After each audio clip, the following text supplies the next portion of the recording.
Hello guys, welcome to my channel Utkarsh educator. मैं उत्कर्ष गोस्वामी में आपका फिजिक्स टीचर। आज हम स्टार्ट करेंगे इंटीग्रेशन समाकलन, जो कि हमारा मैथमेटिकल फिजिक्स का लेक्चर नंबर 3 है।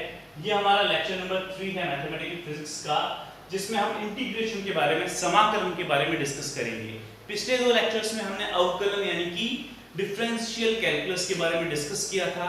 डिफरेंशिएशन क्या होता है, डेरिवेटिव्स क्या होते हैं, इनके बारे में हमने अच्छी तरह जाना था। और फंक्शंस का डिफरेंशिएशन कैसे करते हैं इसके बारे में भी मैंने आपको बताया था। अगर आपने वो लेक्चर्स नहीं देखे हैं तो डिस्क्रिप्शन में जाके वो वीडियोस जरूर देखें। ओके, कमेंट सेक्शन में भी मैं पिन कर दूंगा उन वीडियोस को। अगर आपने नहीं देखे हैं तो डिस्क्रिप्शन में या फिर कमेंट सेक्शन में आप उन वीडियोस का लिंक देख सकते हैं। ओके, तो आज हम पार्ट 3 स्टार्ट करेंगे हमारा इंटीग्रेशन। इंटीग्रेशन होता क्या है, समाकलन होता क्या है, समाकलन कहते किसको हैं। ठीक है, इंटीग्रेशन नाम से ही पता चल रहा है, इंटीग्रेट करना। ठीक है, इंटीग्रेट करना। डिफरेंशिएशन में हमने क्या किया था, अगर आपने डिफरेंशिएशन को समझा हुआ है तो इंटीग्रेशन समझना बहुत ही आसान है। अगर आपने अवकलन को समझा हुआ है तो समाकलन कोई ज्यादा बड़ी बात नहीं है। ठीक है, आप आसानी से समझ सकते हो। ठीक है, एक जैसे फॉर एग्जांपल ये एक हमारे पास क्या है, कोई कर्व है। ये हमारे पास एक कर्व दे रखा है। अगर मुझे इस पूरे कर्व की जो लेंथ है इसको छोटे छोटे पार्ट्स में डिवाइड करना है, छोटे छोटे पार्ट्स में डिवाइड करना है, मुझे इस पूरे पार्ट का एक छोटा सा हिस्सा चाहिए। ठीक है, अगर मुझे इस पूरे होल पार्ट का एक छोटा सा हिस्सा चाहिए तो मैं किसका यूज करता हूं, मैं यूज करता हूं डिफरेंशिएशन का। ओके, अगर मुझे छोटा सा हिस्सा dx चाहिए तो मैं यूज करूंगा डिफरेंशिएशन का यूज करूंगा, यानी कि मैं अवकलन का यूज करूंगा। ठीक है, किसी एक बड़े हिस्से का छोटा हिस्सा मुझे चाहिए, छोटा सा पार्ट चाहिए। ठीक है, उसकी अगर कोई स्पेसिफिक वैल्यू चाहिए किसी एक स्पेसिफिक फंक्शन की रेस्पेक्ट में, फॉर एग्जांपल मुझे dx की वैल्यू चाहिए dt की रेस्पेक्ट में, dx की वैल्यू चाहिए dt की रेस्पेक्ट में। ठीक है, तो ये जो वैल्यू आएगी इसी को हम डेरिवेटिव कहा करते थे। इसी को हम क्या कहते थे, this is called derivative, this is called अवकलज। हिंदी में इसे अवकलज कहा जाता था। ठीक है, तो अवकलन होता क्या था कि बड़े से हिस्से का एक छोटा सा हिस्सा अपन निकालते थे। ठीक है, या फिर हम ये भी कह सकते हैं कि एक छोटा सा डिफरेंस, एक छोटा सा डिफरेंस, फॉर एग्जांपल अगर ये वैल्यू x1 की है और ये वैल्यू x2 की है तो x2 x1 with respect to time t2 t1, this is called derivative, this is called अवकलज। इसको ही हम हिंदी में क्या कहते थे, अवकलज कहा करते थे। ठीक है, तो अगर हमें बड़े से हिस्से का एक छोटा सा वैल्यू चाहिए तो हम अवकलज का यूज करते हैं, यानी हम डिफरेंशियल कैलकुलस का यूज करते हैं। अगर मान लो छोटे छोटे हिस्से बहुत सारे दे रखे हैं, ऐसे बहुत सारे छोटे छोटे हिस्से होंगे, फॉर एग्जांपल ये एक हिस्सा है, ये हिस्सा दूसरा हो गया, तीसरा हो गया, चौथा हो गया, पांचवा होगा, छठा होगा, ऐसे बहुत सारे हिस्से होंगे। अगर इन सभी हिस्सों को, इन सभी छोटे छोटे स्मॉल सेगमेंट्स को हम जोड़ दें तो हम उसको मैथमेटिक्स में छोटे छोटे सेगमेंट्स को यूज जोड़ने के लिए, उनका सम करने के लिए हम यूज करेंगे इंटीग्रेशन का, यानी कि समाकलन का। तो समाकलन क्या है, रिवर्स है डिफरेंशिएशन का। ठीक है, it is a reverse of differentiation. ये डिफरेंशिएशन का रिवर्स है, यानी व्युत्क्रम है, यानी कि उल्टा है। ठीक है, रिवर्स या इनवर्स के इनवर्स भी अपन कह सकते हैं। It is the inverse of differentiation, integration is the inverse of differentiation. Differentiation में हम एक बड़े हिस्से का एक छोटा सा हिस्सा लेते हैं, जबकि इंटीग्रेशन में हम छोटे छोटे हिस्सों को जोड़ के एक बड़ा हिस्सा बनाते हैं। तो यही होता है हमारा इंटीग्रेशन, यही होता है हमारा समाकलन। अब किसी फलन का हम इंटीग्रेशन करेंगे कैसे, उसके बारे में समझ लेते हैं। किसी भी फंक्शन का अगर हमें इंटीग्रेशन करना है तो हम कैसे इसको डिफाइन करेंगे। फॉर एग्जांपल हमने क्या किया था, हमने एक डेरिवेटिव लिया y जो किसके बराबर था, dx अपॉन में dt के। ओके, हमने एक डेरिवेटिव लिया y जो किसके बराबर था, dx अपॉन में dt के। ओके, अब मुझे मान लो फॉर एग्जांपल dx की वैल्यू चाहिए तो मैं क्या करूंगा, y को dt से मल्टीप्लाई कर दूंगा। dx क्या है, छोटी सी वैल्यू है, छोटी सी वैल्यू, इससे मुझे होल वैल्यू चाहिए, बड़ी वैल्यू चाहिए x की, तो मैं क्या यूज करूंगा, इंटीग्रेशन का यूज करूंगा। यहां मैं लगा दूंगा इंटीग्रेशन का साइन, यहां मैं लगा दूंगा इंटीग्रेशन का साइन। इंटीग्रेट, ये जो साइन होता है, ये जो साइन आप देखते हो इंटीग्रेशन का, इसका क्या मतलब होता है कि अपन dx की छोटी छोटी वैल्यूज को जोड़ के एक बड़ी वैल्यू x की बना देंगे। ठीक है, तो dx की जो वैल्यू है इंटीग्रेट होके क्या बन जाएगी, x की वैल्यू बन जाएगी, और x इज इक्वल्स टू हो जाएगा इंटीग्रेशन ऑफ y dt, ठीक है, इंटीग्रेशन ऑफ y dt। अब इसको ध्यान से समझो, इसको अपन एक और तरीके से समझ सकते हैं। ये जो मैंने चीज लिखी है ये अधूरी है, अभी कंप्लीट नहीं हुई है, ठीक है, अभी ये चीज अधूरी है, कंप्लीट नहीं हुई है, क्योंकि हमारा इंटीग्रेशन जो होता है ये भी दो तरह का होता है, डेफिनेट और इनडेफिनेट, ठीक है। अब उसको मैं आपको समझाऊंगा कि डेफिनेट में क्या डिफरेंस होता है और इनडेफिनेट में क्या डिफरेंस होता है, ठीक है। अब ध्यान से देखो, यहाँ पर मैंने कोई लिमिट्स तो अप्लाई की हुई नहीं है, मैंने dx की वैल्यू x लिखी है, पर यहाँ एक चीज की कमी है, एक कांस्टेंट की कमी है। फॉर एग्जांपल यहां से इस चीज को समझो, अगर मैं y is equals to d upon में dt को x प्लस 0 लिखता तो क्या होता, x प्लस कोई कांस्टेंट c लिखता तो क्या होता। अगर मैं y इज इक्वल्स टू इसी फॉर्म को मैं x प्लस c करके लिख सकता हूं ना, ठीक है, क्योंकि एडिशन रूल से जब हम x का t की रेस्पेक्ट में x और c का अलग अलग टाइम की रेस्पेक्ट में डिफरेंशिएशन करेंगे या t की रेस्पेक्ट में डिफरेंशिएशन करेंगे, तो हमारा कांस्टेंट का डिफरेंशिएशन तो जीरो ही आएगा ना, कांस्टेंट का डिफरेंशिएशन जीरो ही आएगा, तो y की जो ओवरऑल वैल्यू है वो dx/dt के बराबर ही होगी, क्योंकि कांस्टेंट का डिफरेंशिएशन जीरो होता है। तो मैं y is equals to dx/dt ना लिख के dx plus c भी लिख सकता हूं। तो ये भी एक पॉसिबल वैल्यू है कि भाई यहां पर कोई कांस्टेंट वैल्यू हो सकती है जो डिफरेंशिएट होके जीरो हो जाएगी, तो ये वैल्यू पूरी जीरो हो जाती है, ठीक है, बिकॉज़ dc अपॉन में dt की वैल्यू क्या हो जाती है, जीरो हो जाती है। तो अब देखो, ध्यान से आप देखो, यहां पर मुझे dx plus c, तो x के साथ मुझे c भी लिखना पड़ेगा, dx मैं अकेला नहीं लिख सकता, dx के साथ मुझे क्या लिखना पड़ेगा, c भी लिखना पड़ेगा। तो ये वैल्यू क्या बनेगी आपकी, ये वैल्यू आपकी बन जाएगी, ध्यान से देखिएगा, dx प्लस c का integration is equals to integration of y dt। Okay, अब यहां से d हटा दो, तो इंटीग्रेशन ऑफ y dt किसके बराबर आ गया, x प्लस c के, x प्लस c के। ये ध्यान रखना, जब हमारे पास एक पर्टिकुलर लिमिट्स नहीं दे रखी हैं, हमारे पास कोई लिमिट नहीं है इंटीग्रेट करने की, हम किन लिमिट्स की किन बाउंड्री में करें, तो हमारे पास एक कांस्टेंट जरूर आएगा, ये आर्बिट्रेरी कांस्टेंट होगा, ये कोई नियतांक होगा जो हमेशा समाकल के साथ रहेगा। ये जो समाकलन आया है ना, इसके साथ हमेशा एक कांस्टेंट रहेगा, तो x प्लस c हम लिखेंगे। तो y dt का जो इंटीग्रेशन हुआ वो y का टाइम की रेस्पेक्ट में इंटीग्रेशन हुआ वो x प्लस c है। इस तरह के इंटीग्रेशन को, जिसमें एक कांस्टेंट टर्म एक्स्ट्रा आ जाती है, जिसमें हमारे पास एक पर्टिकुलर लिमिट्स नहीं होती है, इस तरह के इंटीग्रेशन को हम इनडेफिनेट इंटीग्रेशन कहते हैं। इस तरह के इंटीग्रेशन को हम क्या कहते हैं, इनडेफिनेट इंटीग्रेशन।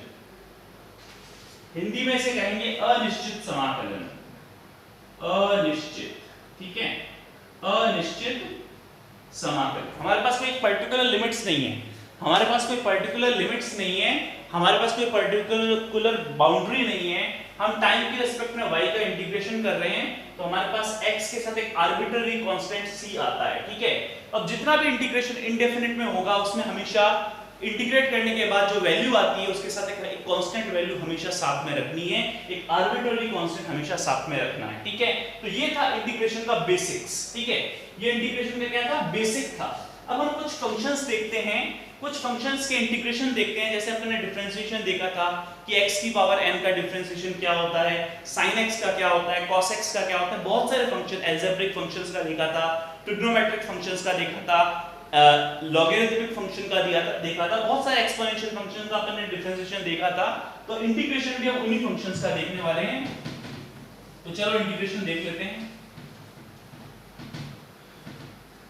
अब ध्यान से देखिए आप, कुछ फंक्शंस के हम इंटीग्रेशन करने वाले हैं, कुछ फंक्शंस जो इंपॉर्टेंट फंक्शंस हैं उनके इंटीग्रेशन करने वाले हैं। कोशिश ये करूंगा कि सारा इंटीग्रेशन, क्योंकि हम यहाँ मैथमेटिकल फिजिक्स पढ़ रहे हैं, हम यहाँ पर प्रॉपर इंटीग्रेशन नहीं देख रहे हैं, अभी ध्यान रखना, इंटीग्रेशन एक बहुत ही वाइड टॉपिक है, बहुत ही बड़ा टॉपिक है। तो मैथमेटिक्स जो स्टूडेंट्स हैं वो इसको डीपली पढ़ेंगे, पर यहाँ पर हम फिजिक्स की रेस्पेक्ट में पढ़ रहे हैं। फिजिक्स में जितनी हमें इंटीग्रेशन का यूज होगा उतनी ही हम इंटीग्रेशन यहाँ पर समझेंगे, ठीक है, क्योंकि यहाँ पर हम सभी स्टूडेंट्स के लिए देखेंगे, यहाँ पर फिजिक्स मैथ्स के स्टूडेंट भी पढ़ेंगे और बायोलॉजी के स्टूडेंट्स भी पढ़ेंगे, तो उसके हिसाब से ही हम आज इंटीग्रेशन को समझेंगे, ठीक है। तो इतना इतना डीप में नहीं पढ़ेंगे इसको, सिर्फ फिजिक्स में कहां कहां इंटीग्रेशन का यूज होगा, इसकी एप्लीकेशन क्या होगी, तो उसका बेसिक मैं आपको बताऊंगा। ओके, तो अपन सबसे पहले कुछ फंक्शंस का इंटीग्रेशन देख लेते हैं। फर्स्ट तो हमारे पास कोई एक फंक्शन है, फॉर एग्जांपल इंटीग्रेशन ऑफ कोई कांस्टेंट टर्म है, फॉर एग्जांपल हमारे पास एक कांस्टेंट टर्म k है, उसका इंटीग्रेशन कर रहे हैं x की रेस्पेक्ट में। ठीक है, अभी हम इनडेफिनिट इंटीग्रेशन की रेस्पेक्ट नहीं करेंगे, कोई लिमिट्स नहीं है हमारे पास, लिमिट्स हो जाती है तो वो डेफिनेट इंटीग्रेशन बन जाता है, वो भी मैं बताऊंगा आपको अभी। तो k dx is equals to, ध्यान रखना ये जो वैल्यू होती है ना, ये kx प्लस c के बराबर होती है, आर्बिट्रेरी कांस्टेंट c हमेशा आएगा। तो kx, k का इंटीग्रेशन x की रेस्पेक्ट में करोगे तो kx प्लस c आ जाएगा। ठीक है, अब ये हुआ कैसे, तो इसको अपन अलग अलग तरीके से समझ सकते हैं। ठीक है, कोई दिक्कत की बात नहीं है, अलग अलग हमारे पास मेथड से, अलग अलग हमारे पास मेथड से समझने के लिए अभी हम सिर्फ इतना समझेंगे कि भाई k को बाहर ले लो और dx का क्या कर दो, इंटीग्रेशन कर दो। तो dx का इंटीग्रेशन क्या होता है, d से इंटीग्रेशन का साइन हट जाता है तो सिर्फ kx रह जाता है और कांस्टेंट तो आएगा c। ठीक है, सिंपल सी चीज है कि कांस्टेंट टर्म जो होती है उसका इंटीग्रेशन तो होता नहीं है, वो इंटीग्रेशन से बाहर हो जाएगी। तो इंटीग्रेशन किसका होगा, सिर्फ x का होगा और x का इंटीग्रेशन x होता है। ठीक है, dx का होगा, मतलब dx का इंटीग्रेशन x होता है और एक कांस्टेंट, आर्बिट्रेरी कांस्टेंट c आ जाएगा। ठीक है, तो k dx integration kx c होगा। सेकंड, अगर आपके पास इंटीग्रेशन फॉर एग्जांपल कोई आपको यहां पर ओनली dx लिखा हो, अगर यहां पर आपको मान लो dx लिखा हो तो उसका इंटीग्रेशन क्या होता है, वो मैंने आपको बता रखा है, x ही होता है, x प्लस c। सिर्फ dx का इंटीग्रेशन कर रहे हैं ना, ओनली सिर्फ dx का इंटीग्रेशन कर रहे हैं तो x प्लस c होगा। dx का इंटीग्रेशन x क्यों होता है, तो भाई यहां पर अपन कांस्टेंट मान सकते हैं कोई, फॉर एग्जांपल k यहां पर कांस्टेंट था बट उसकी पावर 0 हो गई, k की पावर 0 हो गई और k की पावर 0 क्या होता है, 1 होता है। dx के साथ मैं यहां 1 मान सकता हूं ना कि भाई यहां पर एक 1 है, एक कांस्टेंट है, और 1 को मैं किसी की p पावर 0 की फॉर्म में लिख सकता हूं। तो यहां पर इसका इंटीग्रेशन जो होगा, अभी आपको बताऊंगा, एक सेकंड फॉर्मूला है उससे आता है। तो यहां पर जो ये k0 dx है, तो यहां पर ये पूरा का पूरा क्या हो गया, 1 हो गया। देखो k की पावर 0 कितना हो गया यहां पर, 1, k की पावर 0 कितना हो गया यहां पर, 1 हो गया आपका, और 1 का हम x की रेस्पेक्ट में क्या कर रहे हैं, डिफरेंशिएशन कर रहे हैं, 1 इंटीग्रेशन कर रहे हैं, तो वो हमेशा किसके बराबर आएगा, x प्लस c के इक्वल आएगा, x प्लस c, c तो आर्बिट्रेरी कांस्टेंट है ना, तो वो तो हमेशा ही रहेगा।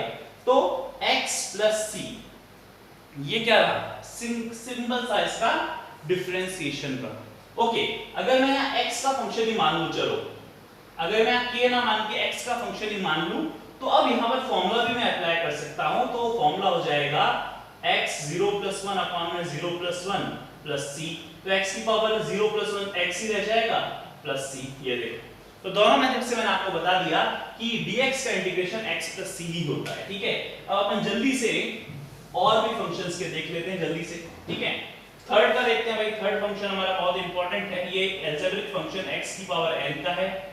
तो इसका याद रखना है आपको भाई, x n + 1 अपॉन में n + 1 प्लस c। ठीक है, इंटीग्रेशन रिवर्स है किसका, डिफरेंशिएशन का। अपन ने ये देखा था कि भाई d/dx sin x क्या होता है, d/dx sin x क्या होता है, अपन जानते हैं cos x होता है, क्या होता है, cos x होता है। ठीक है, d/dx sin x क्या होता है, cos x के बराबर होता है, इज इक्वल्स टू में क्या होता है, cos x होता है। ठीक है, अगर मैं यहां पर इसका इंटीग्रेशन निकाल दूं, जैसे फॉर एग्जांपल यहां पर चलो एक कांस्टेंट c मान लेते हैं, साथ में क्या मान लेते हैं कि कांस्टेंट क्या है, c है। एक कांस्टेंट हमारे पास, एक कांस्टेंट वैल्यू है sin x + c करके कुछ वैल्यू आएगी। तो यहां पर sin x अलग है और c अलग है हमारा। ठीक है, ये दोनों ब्रैकेट के अंदर बंद है, ये cos x के बराबर होगा क्योंकि कांस्टेंट का डिफरेंशिएशन तो 0 ही हो जाएगा ना, तो sin x का क्या होगा, सिर्फ cos x होगा। अगर मैं यहां पर इसको ऐसे लिख दूं, d sin x + c बराबर cos x dx, और दोनों तरफ इंटीग्रेट लगा दो, तो इंटीग्रेशन से ये d का इंटीग्रेशन तो सिर्फ sin x + c रह जाएगा, बराबर में ये इंटीग्रेशन किसके बराबर आ गया, cos x dx। तो cos x dx का इंटीग्रेशन क्या हो जाता है, sin x + c हो जाता है, ये ध्यान रखना। cos x dx का इंटीग्रेशन क्या हो जाता है, sin x + c हो जाता है। क्योंकि sin x का डिफरेंशिएशन होता है cos x, तो cos x का इंटीग्रेशन होगा sin x, ठीक है, और प्लस c आएगा क्योंकि यहाँ पर डेफिनेट इंटीग्रेशन ना हो कि इनडेफिनेट इंटीग्रेशन है, ठीक है। तो हमने एक फॉर्मूला निकाल ही लिया, हमने एक और फॉर्मूला ट्रिग्नोमेट्रिक फंक्शन का निकाल लिया कि भाई फोर्थ फॉर्मूला हमारा integration of sin x dx is equals to cos x plus c। उसी तरह यहाँ पर ध्यान रखना sin x dx का हम निकालने वाले हैं तो माइनस आएगा, ठीक है, नेगेटिव में आना चाहिए, ठीक है, नेगेटिव आपको यहाँ पर लगाना है, negative of cos x plus c, ठीक है, sin x dx is equals to negative of cos x plus c। अब ये कैसे हुआ ये भी बता देते हैं। अपन ने cos x का डिफरेंशिएशन देखा है, वो क्या होता है, माइनस का sin x होता है ना, माइनस का sin x होता है। तो अगर मैं यहां पर इसको ऐसे लिख दूं d cos x plus c is equals to negative of sin x dx, ठीक है, negative of sin x dx, और दोनों तरफ इंटीग्रेशन लगा दूं तो यहां पर sin x dx का जो इंटीग्रेशन है वो minus cos x plus c के बराबर हो जाता है, ठीक है, नेगेटिव साइन यहाँ आ जाएगा ना और d से इंटीग्रेशन हट जाएगा तो cos x से रह जाएगा और प्लस c तो कोई कांस्टेंट होता ही है, तो नेगेटिव कहाँ आ जाएगा, cos x पर आ जाएगा, ध्यान रखना। तो sin x dx का इंटीग्रेशन क्या होगा, cos x प्लस c, तो नेगेटिव cos x आता है, ठीक है। sin x का इंटीग्रेशन डिफरेंशिएशन होता है cos x प्लस का, बट sin x का इंटीग्रेशन होगा negative of cos x plus c, ठीक है। तो ये आपको याद रखना है। फिफ्थ हमने अभी निकाला था integration of cos x dx, वो किसके बराबर आया था हमारा, sin x प्लस c, ठीक है। सिक्स्थ फॉर्मूला हमारा integration of sec square x ले लेते हैं।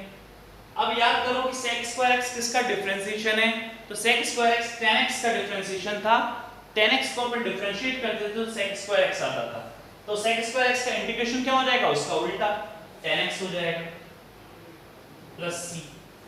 tan x का डिफरेंशिएशन होता है sec स्क्वायर x, तो sec स्क्वायर x का इंटीग्रेशन क्या हो जाएगा, tan x, ठीक है। तो रिवर्स है यहाँ पर इंटीग्रेशन किसका, डिफरेंशिएशन का। सेवंथ फॉर्मूला हमारा integration of cos x square x हमने देखा था, integration of cos x square x differentiation देखा ना, cos x स्क्वायर x किसका डिफरेंशिएशन होता है, हम जानते हैं cot x का होता है, वो नेगेटिव में होता था, तो यहाँ पर नेगेटिव लगा दूं। cot x का डिफरेंशिएशन क्या होता है, cot x का differentiation d by dx, cot x हमने निकाला है वो माइनस का cosec स्क्वायर x हुआ करता था, तो cosec स्क्वायर x का डिफरेंशिएशन क्या हो जाएगा, negative of cot x plus c। Differentiation का उल्टा कर दो तो cos क्या आ जाता है, इंटीग्रेशन आ जाता है। अगर आपने डिफरेंशिएशन के फॉर्मूले याद कर रखे हैं तो इंटीग्रेशन के फॉर्मूले याद करने में तो कोई ही दिक्कत की बात नहीं होनी चाहिए, आपको आराम से याद होंगे। एट, चलो ट्रिग्नोमेट्रिक फंक्शन अपन ने काफी ले लिए, एक और ले लेते हैं भाई, कौन सा लें, sec x tan x ले लें। sec x tan x का डिफरेंशिएशन करो चलो जल्दी से। अब sec x tan x किसका होता था, तो ध्यान रखना sec x tan x हमारा किसका होता था, sec x का ही होता था, sec x का डिफरेंशिएशन कर देते तो sec x tan x आता था भाई, तो sec x tan x का इंटीग्रेशन कर देंगे तो sec x प्लस c आ जाएगा, ये बस ये अपना खत्म हो गया यहाँ पर। नाइन्थ फॉर्मूला, ठीक है, अपन ने देख लिया कि sec x tan x यानी कि sec x tan x का इंटीग्रेशन करोगे तो क्या आएगा, sec x प्लस c आएगा। उसी तरह हमारा एक और था भाई कि cosec x cot x, cosec x cot x, इसका इंटीग्रेशन करेंगे तो वो माइनस ऑफ क्या हो जाएगा, देखो cosec x cot x तो माइनस ऑफ cosec x हो जाएगा प्लस c, क्योंकि cosec x का जो डिफरेंशिएशन था, cosec x का जो डिफरेंशिएशन था वो क्या था, cosec x का हमारा डिफरेंशिएशन था माइनस का cosec x cot x, minus का cosec x cot x, तो cosec x cot x का इंटीग्रेशन करोगे तो माइनस का cosec x प्लस c बन जाएगा, ठीक है। तो ये ट्रिग्नोमेट्रिक फंक्शन हो गए। 10th हम ले लेते हैं कोई एक अलग फंक्शन 1/x dx। अब 1/x dx क्या होता है, ध्यान रखना log x होता है e बेस पर, हमेशा कौन सी बेस पर आएगा, e बेस पर आएगा, log e बेस पर x प्लस c, ठीक है। इसको चाहो तो ऐसे ln x प्लस c भी लिख सकते हैं, ठीक है। तो ध्यान रखना 1/x का डिफरेंशिएशन करें, log x का डिफरेंशिएशन किया था अपन ने, log x का डिफरेंशिएशन किया था, वो किसके बराबर आया था, 1/x के, तो 1/x का इंटीग्रेशन करेंगे तो वो किसके बराबर आएगा, log x के, और क्योंकि यहाँ इंडेफिनिट है तो यहाँ पर इंडेफिनिट होने के कारण हम यहाँ पर c लगा देंगे, आर्बिट्ररी कांस्टेंट c लगा देंगे, ठीक है। अब देखो e की पावर x ले लेते हैं, एक्सपोनेंशियल फंक्शन में आ गया e की पावर x dx। तो ध्यान रखना भाई कि e की पावर x जो है ये बड़े ही गिट किस्म का होता है, ठीक है।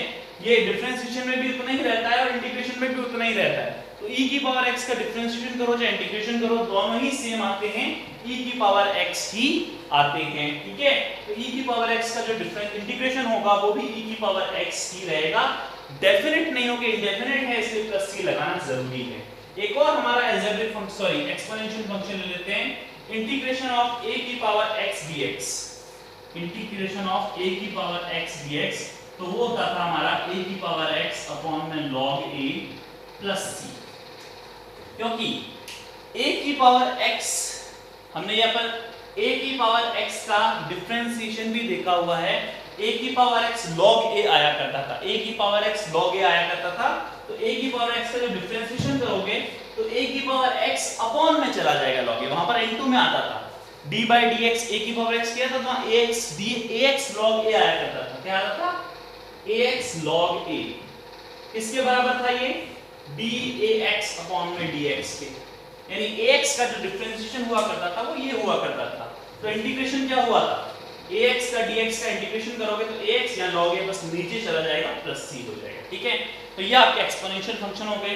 कुछ और फंक्शन ले लेते हैं अच्छे से, ध्यान में यहाँ a की वैल्यू जो है वो ग्रेटर देन 0 होनी चाहिए भाई, a की वैल्यू 0 से बड़ी होनी चाहिए और a 1 नहीं होना चाहिए। अगर a 1 हो गया तो 0 हो जाएगा नीचे, और 0 कभी नीचे पॉसिबल है नहीं, इसलिए a की वैल्यू 0 से बड़ी होनी चाहिए, ठीक है।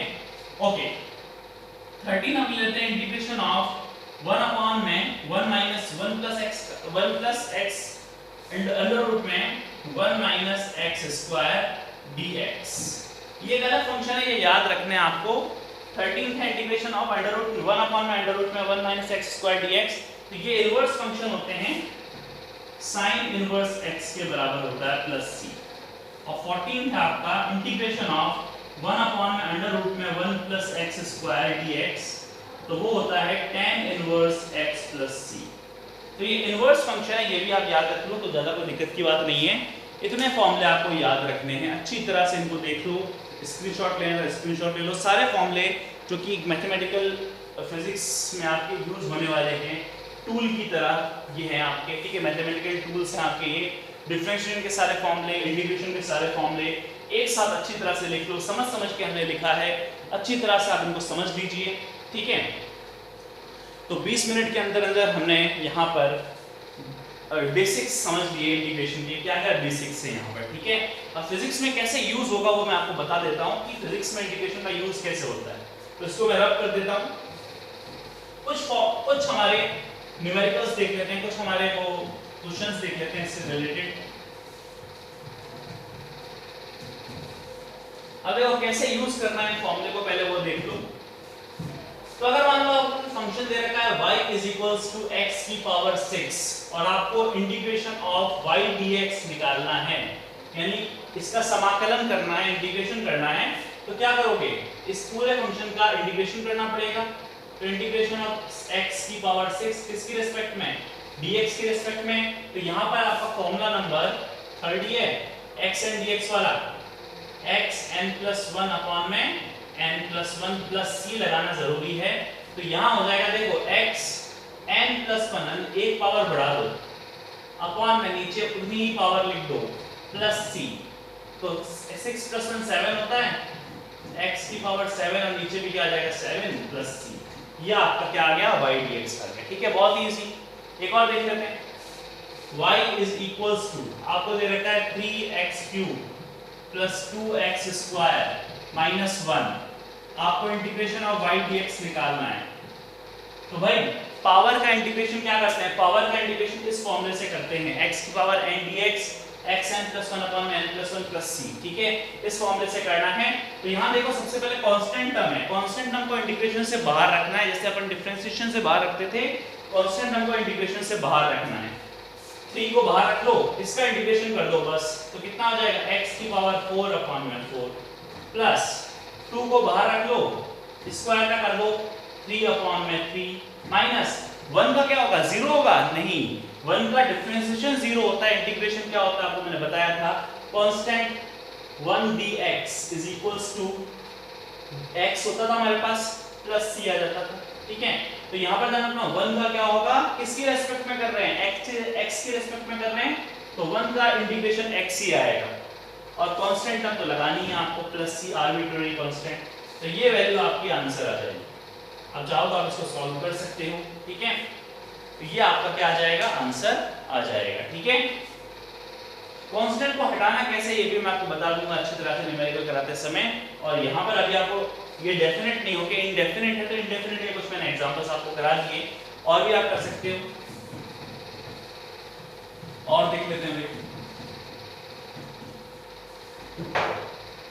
जैसे आपको इंटीग्रेशन दे रखा है 1 अपॉन में x प्लस, चलो अभी अपन इतना ही ले लेते हैं, 1 अपॉन में x प्लस 1 अपॉन में x स्क्वायर प्लस 1 अपॉन में x क्यूब, इसका इंटीग्रेशन करना है किसकी रेस्पेक्ट में, x की रेस्पेक्ट में करना है।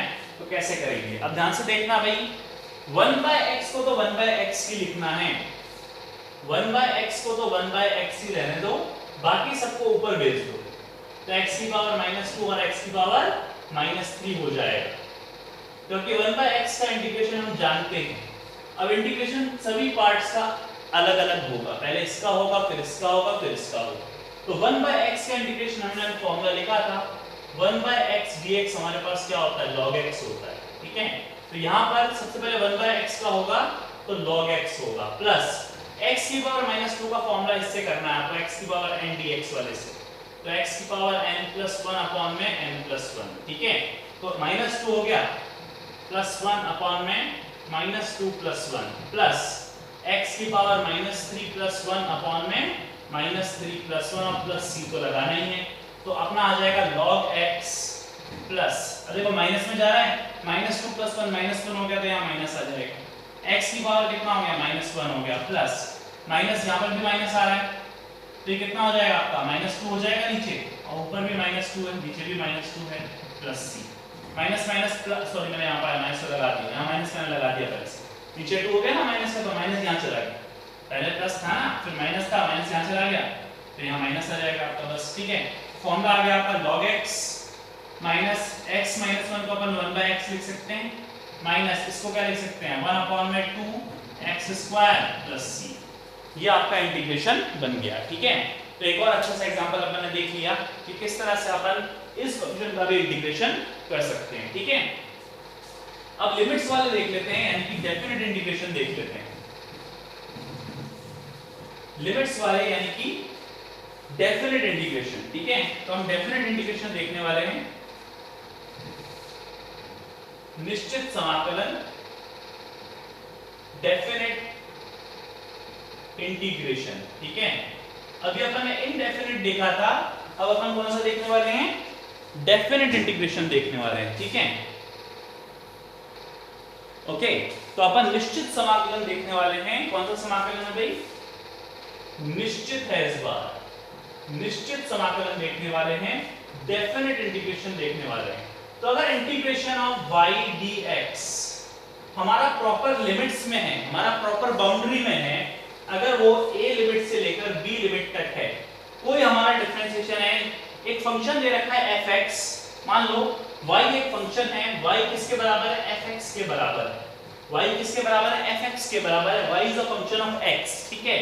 और वो that is a continuous function on the intervals a and b, ये एक फंक्शन है, कैसा फंक्शन है, सतत फंक्शन है, कंटीन्यूअस फंक्शन है, ये एक कंटीन्यूअस फंक्शन है within limits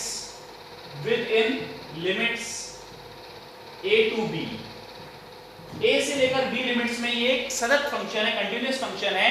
तो y dx का जो y का x की रिस्पेक्ट में जो इंटीग्रेशन होगा a से लेकर b तक, क्योंकि यहाँ y की वैल्यू fx के बराबर है, तो अपन पहले अपर लिमिट रखेंगे और माइनस करके लोअर लिमिट कर देंगे, ठीक है। तो ये क्या बनेगा, f पहले अपर लिमिट फिर माइनस लोअर लिमिट, ये बन जाएगा integration of y dx with in the limits a to b। यानी अगर कोई फंक्शन, इसको मैं ऐसे भी लिख सकता हूँ ना भाई, y की जगह fx लिख लो, integration of fx a to b, तो वो हो जाएगा आपका, पहले अपर लिमिट लगा दो फिर लोअर लिमिट लगा दो, ये आ गया आपका इंटीग्रेशन, डेफिनेट इंटीग्रेशन है ये, निश्चित समाकल है। अब इसको कैसे समझेंगे, कैसे करेंगे, इसका तरीका मैं आपको बताता हूँ, ठीक है।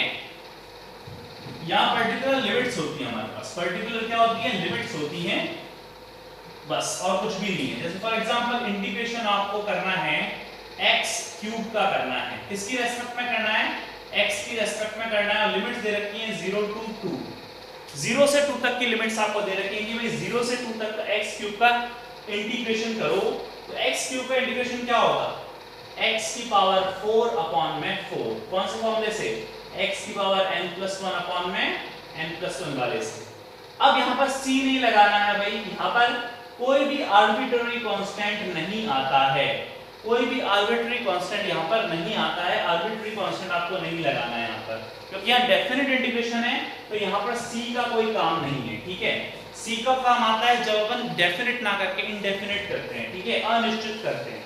यहाँ डेफिनेट इंटीग्रेशन है तो x की पावर 4/4 और लिमिट्स लगाओ 0 से 2, तो पहले देखो अपर लिमिट लगेगी फिर लोअर लिमिट लगेगी, कांस्टेंट टर्म को बाहर ले लो, पहले से कांस्टेंट टर्म को बाहर ले लो, तो अंदर क्या बच गया, सिर्फ x की पावर 4 बच गया 0 से लेकर 2 तक, तो बस पहले लगा देंगे अपर लिमिट x की पावर 4, यानी कि पहले 2 को अप्लाई करो, 2 की पावर 4, फिर 0 रखेंगे माइनस 0 की पावर 4, तो आपका आंसर आ जाएगा 2 की पावर 4 अपॉन में 4, यानी कि 16 अपॉन में 4 इज इक्वल्स टू 4, ठीक है।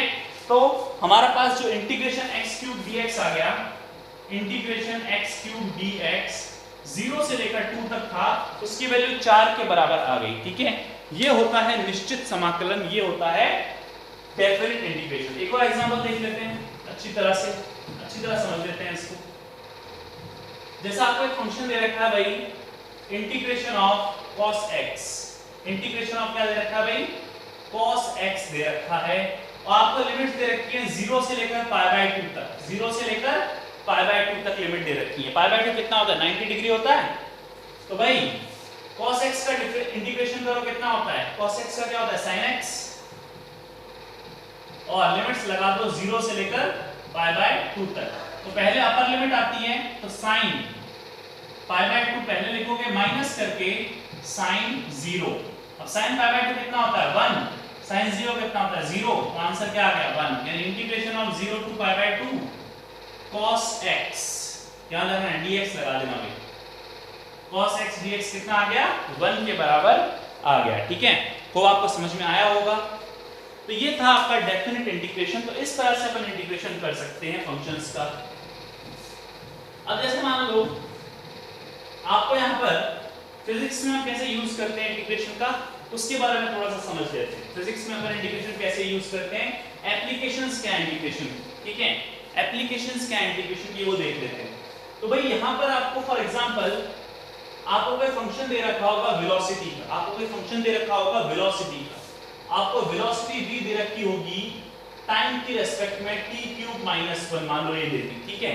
आपको वेलोसिटी का फंक्शन दे रखा है, ये कोई फंक्शन है, स्क्वायर फंक्शन चलो ले लेते हैं, पहले स्क्वायर फंक्शन ले लेते हैं, t² -1 का कोई फंक्शन यहाँ पर आपको दे रखा है, तो v t² -1 है, और आपको कह रहा है कि भाई आपको डिस्प्लेसमेंट निकालना है एट t 0 to 2 सेकंड। आपके पास यहाँ पर क्या दे रखा है, v t² -1 दे रखा है, और आपको डिस्प्लेसमेंट पूछा है एट t 0 to 2 में, ठीक है। तो हम कैसे निकालेंगे भाई, डिस्प्लेसमेंट आपको निकालना है और वेलोसिटी का फंक्शन दे रखा है, तो अपन क्या करेंगे, v का टाइम की रेस्पेक्ट में इंटीग्रेशन कर देंगे, बस सिंपल सा चीज, लिमिट्स लगा देंगे 0 से 2 तक, 0 से 2 तक, तो इसका इंटीग्रेशन कर दो t³ -3 1 का क्या होगा, t होगा ना, जिस फंक्शन के रेस्पेक्ट में करते हैं वही फंक्शन हो जाता है, 1 का t हो जाएगा बस, ठीक है। लिमिट्स लगा देंगे 0 से 2 तक, 0 से 2 तक, तो बस इसको खोल दो, 2 का क्यूब अपॉन में 3 माइनस 0 का क्यूब अपॉन में 3 माइनस यहाँ पर पहले अपर लिमिट लगेगी 2 - 0, तो ये हो जाएगा 2 का क्यूब 8 होता है, ये तो पूरा 0 हो गया, माइनस ये 2 हो गया, तो आपका आ गया 2 3 6, 6 में से 8 में 6 गए 8 में 6 गए 2 2/3 आ गया मीटर पर सेकंड स्क्वायर। ये आपका एक्सेलरेशन आ चुका है। तो एक्सेलरेशन की वैल्यू क्या आ गई 2/3 मीटर पर सेकंड स्क्वायर। ये एप्लीकेशन होती है हमारे इंटीग्रेशन की। तो इंटीग्रेशन की बहुत सारी एप्लीकेशंस अपन देखेंगे। यहाँ पर वेलोसिटी का टाइम के एस्पेक्ट में इंटीग्रेशन करने पर हमें डिस्प्लेसमेंट मिल गया, यानी कि विस्थापन मिल गया। ये ध्यान रखना भाई, ये वेग है आपका, ये आपका वेग है और ये आपका क्या है विस्थापन है, डिस्प्लेसमेंट है। तो वेग दे देंगे, वेलोसिटी की इक्वेशन दे देंगे और आपसे डिस्प्लेसमेंट पूछेंगे तो वेलोसिटी का टाइम के एस्पेक्ट में इंटीग्रेशन कर दो तो डिस्प्लेसमेंट आ जाता है। बिकॉज dv/dt किसके बराबर होता है, सॉरी ds/dt किसके बराबर होता है वेलोसिटी के। तो v dt is equals to ds हो गया और इंटीग्रेशन करने पर ये ds s बन जाएगा। तो s is equals to v dt होता है, ध्यान रखना, ठीक है।